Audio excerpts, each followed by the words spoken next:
I'm James Kim, this is my son Michael, and yeah, we're with Technomancer. So we make websites and small businesses. So when we talk with other business owners, we usually meet them, and usually they have very interesting stories to tell. So I actually found your place. What's it called? Attack Arena. Attack Arena, yes. Pretty cool. What's your name? My name is Ralph Lau. So I'm 28. My original business was just Archery Attack, and we established Attack Arena back in 2018 as an official venue.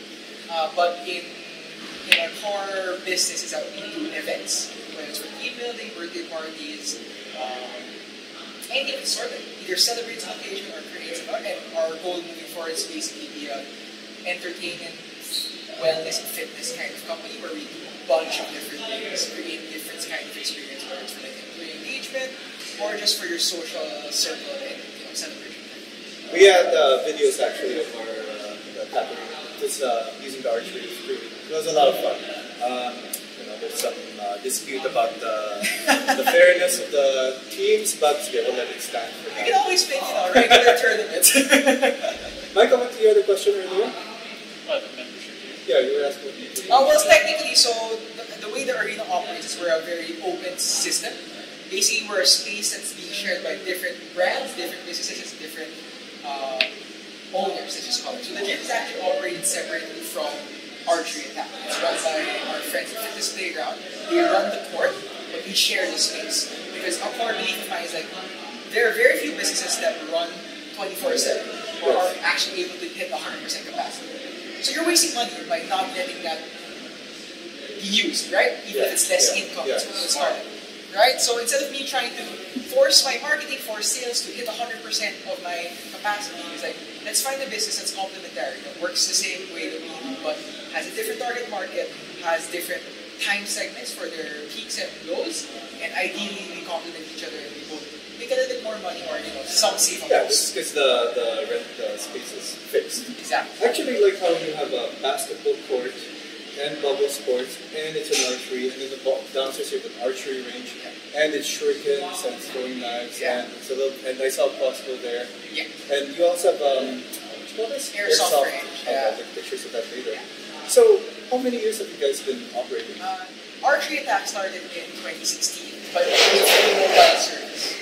I ran the business out of my car and just did pop-up events whenever the client wants us. So you just go to their parking lot and do archery? Yeah. So even now, we still do pop-up events wherever our client wants us. So if we have clients in Makati QC who don't want to come all the way to QC, this will go to them. We've done weddings in Batangas. We've done weddings without archery? So like between the wedding ceremony and the reception, they did activities because it's one venue anyway. So those were really good friends of mine. Family reunions, we do anywhere you can think of. We've gone as far as Ilocos Norte just to do a sports fest for a college. Yeah. So it's very flexible, and most of our services are, and the ones that we're also introducing over the next year will follow the same form. Just wanted to say on video, I was worried about doing this because of people getting the eye and some of them blind or something. But I got it like 3 or 4 times. Yeah, it's dull. It's dull, right? It's a dull pain. The worst we've had is like we've had one case where it's like directly on the eye, and the worst was he was like it was swollen for like a week and it tapered off. I got it 4 times. I mean, for some reason, everyone seems to be aiming at me. But, well, you're the boss. It's a very common occurrence here. So it's also a good way to relieve stress. People can slam into the people they want to slam into. Or did you get it, Michael? Yeah. Mostly in the leg. See? How come I got it like 4 times? You are. How aggressive are you playing? Huh? I'm not aggressive.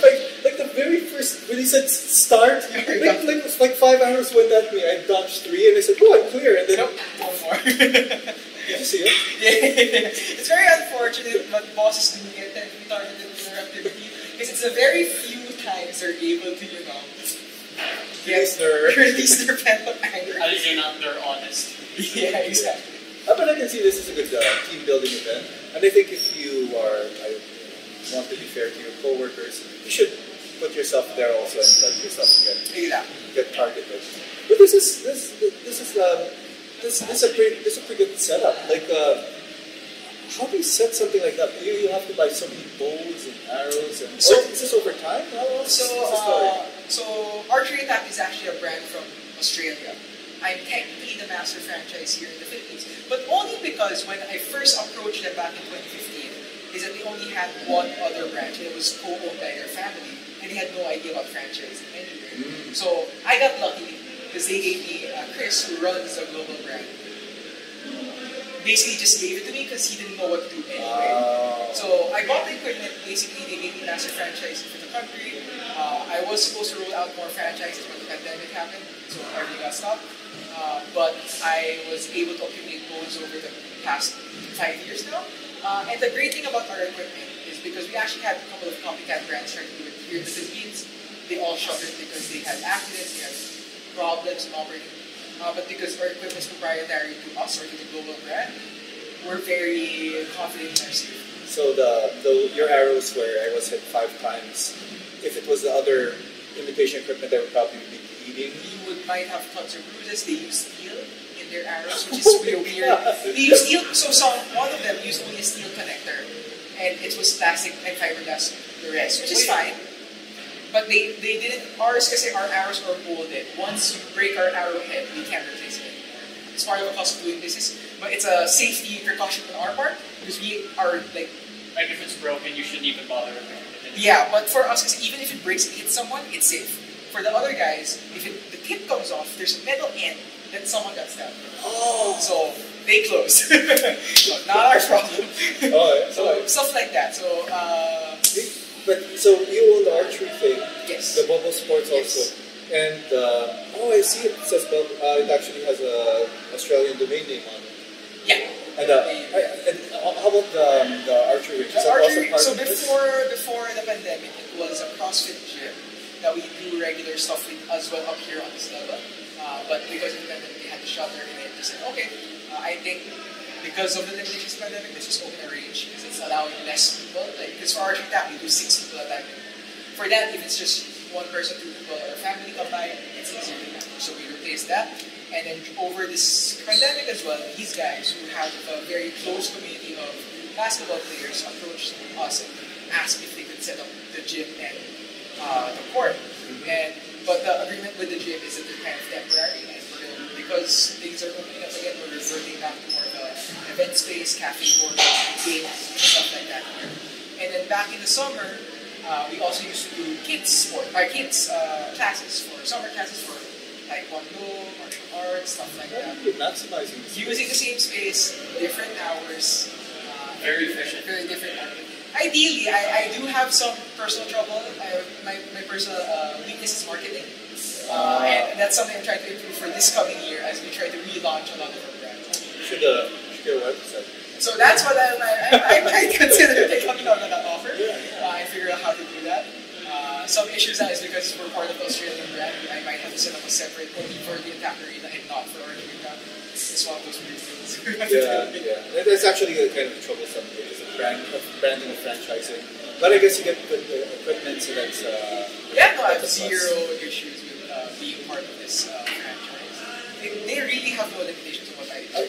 I'm actually very impressed that you are on the field, like managing... For big events like this, yes. For basically for groups of above 40 or above a certain event threshold, I will be here. For the most part, I have instructors both part-time and full-time like Jeff, that run the day-to-day for me, and I'm very able to even do that. What's the biggest group that you've had? 200? We've had a 200-person event. Next 2 Saturdays from now, we're at 150. So you guys are really back in full swing. No, not yet. It's like one. We used to be all weekends for 1 o'clock, or like booked out. Right now we're maybe 50%, and our weekdays are very, very bad still. That's a very good. It's still a good progression from like the start and like obviously the pandemic. I'm hoping we continue this for the rest of the next year. So what percentage do you think are locals versus foreigners using this? 50-50 or mostly Filipinos? Mostly,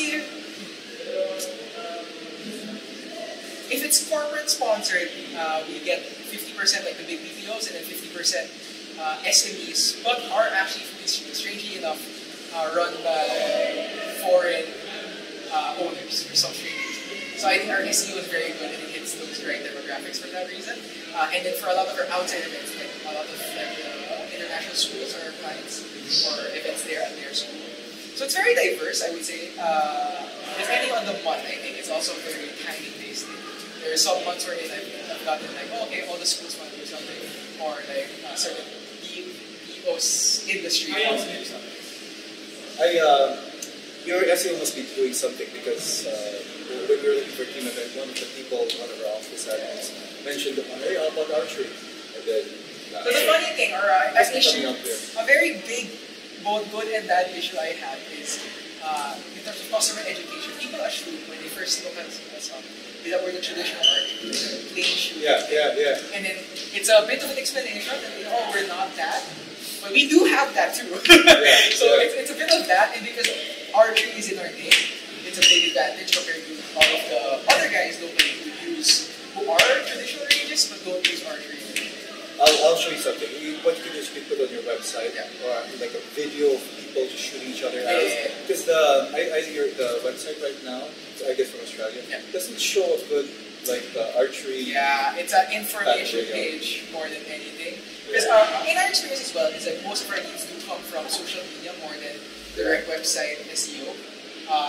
Because I think the video is what attracts, and there's no one's just gonna show up on the website, right? Yeah. So if the social media isn't good with content, with reels, with videos, there's no traffic to divert. And because we're in the Philippine market, they're very Facebook is king. Facebook is king, right? Facebook is king, and even Instagram is the second king. Yeah, Instagram is great for lead generation, and when you want to increase and get more information, Facebook goes to Facebook. Facebook is king. I think Instagram is like the prince. That is very fair. I think depending on what I think if you're like a luxury brand or like a product, Instagram will sell more than Facebook. I think in the gym world, I actually think Instagram is They're very good in reels. Eyes, like getting eyes and views. But conversion, even with these guys, they'll get like lots of Instagram views, but all of the messages will come through Facebook. Very strange thing that also does. How did you? How do you get this all like built up? Because it's like I cannot imagine like were you working before? So I graduated in 2015. I taught for 3 months at Ateneo. I sometimes still be part-time instructor at Ateneo. Graduated what? BS management. Okay. So it's in line. Everyone graduates college with a business, like said, probably thinks like, I didn't really need that course to do this business. It's also very true. I'm also a very personal belief is like I'm not a proponent of like the universities or colleges at an early age. Like if for my personal life, like if my kids want to learn, I'm not sending them to college until they're like 20, 24. And really, that's interesting. Because they have no idea what they want to do in life. Why are they trying to study? Actually, we're very similar. I was trying to tell my older son how to go to college. Go figure out life first. Figure out what you want to like learn, you know? Yeah. And like personally as well, is because over the course of business, I've been introduced to different industries and I have experts as friends. I've always said that it's like, hey, I'll send you to my friend who apprenticeship for like a year, decide if that's what you want. It's like internship, but not internship, because internship has a very bad corporate connotation. Apprenticeship is like deciding that this is the course that you kind of want to take, and deciding if you want to take it full after. Well, internship is like you're just trying to fill out hours on the sheet of paper. Yeah. Unfortunately, right? So you were in college for 4 years, and then after 3 months. After 3 months, I taught for Somerset, and then 3 months I was part of a management consulting group for a US-based company. And then I left, and then started doing Archery Attack. Were you doing it part-time while you were working? Sorta. Like, during the time I was working, I was waiting for the equipment to get delivered. So you got lucky. So basically,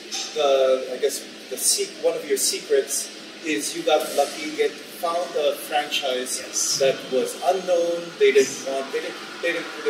weren't ready. Yeah, they weren't ready to expand, really. Like, saw a niche that didn't exist. That's pretty good. I have a personal vendetta against malls because I hate malls. Because I hate malls because I feel like it's a waste of space in a lot of functions. Like there should only be one mall per city. Is my personal opinion. Because that space that should be so for social community and stuff like that. It doesn't exist. There's no parks here. There's no open spaces. There's nothing. You have kids? Not yet. Okay. I'm just wondering. You're very non-traditional. It seems like non-traditional. I'm just curious how how would you raise your kids? What differences? But it's okay. It's all good. I'm the same way. Also, I told you I tried to tell my son not to go to college anymore. He didn't listen. What did he end up doing? He graduated computer science. That's kind of fine. That part, like, sorry, go ahead. The other funny part, he got back to Sumo. Sumo, yeah, despite. Is he pursuing it? No, he graduated. Yeah, but is he pursuing it? Yes. Just very working. Because some don't, right? No, but the funny thing is, I do believe some courses are fine to go straight for. Because, like, if it's technical, like medicine, law, some computing, and engineering, go ahead. Because that's a different thing altogether. No, well, computer science I don't think it's needed because you don't need a degree. Yeah, you can self. Yeah. And many people in computer science did not finish. Yes, the best guys did not finish. Did not finish a course. I mean, my son wants to go to medicine, maybe, physical therapy. But that one, not physical therapy, sports science. Sports science, but that one we need a degree. You need a degree, and it's years of your life. And might as well start now if you're committed to it. And I think the other secret of your success is, I think, just the fact that you're here speaks a lot. That I've seen a lot of businesses not succeed as well when they just kind of are detached. They're not there. No, I love what I do. I really love what I do. And that's the third thing. He loves what he does. Like, for a lot of people, I try to get into the team anyway, or like the guys I had before. It's like my entire point is like you work for fun. Literally, what you're trying to do is get people to have fun, have a great memories, and have a great experience. I think that's very fulfilling for most people who enjoy people. Yes. And that's what I like to do. So I want to create opportunities for people to have fun, to have engagement that they will not have in their office, in their family. You know, where else do you get to shoot this? Yeah. And look, they're still playing there, and I think they're ready for the next round. So I think I'll just wrap this up by saying we are having a lot of fun, and actually that's why we're here. And I'm going to stand the camera to them. This is so efficient. This is so fascinating, huh, Michael? It's not even there yet. Like, honestly, this is not even to my level of satisfaction because, like, again, we're not getting the right sales market here, the sales volume. I need to build out the team. I'm sure you'll get there based on what I've seen. Hopefully. Yeah. Well, that's cool. Look, they're all rich and seeing ready to go. So let's go for another round. Sure. Okay. I'll explain different game modes for you guys to try. Okay. Thanks so much. Yeah. Thank you.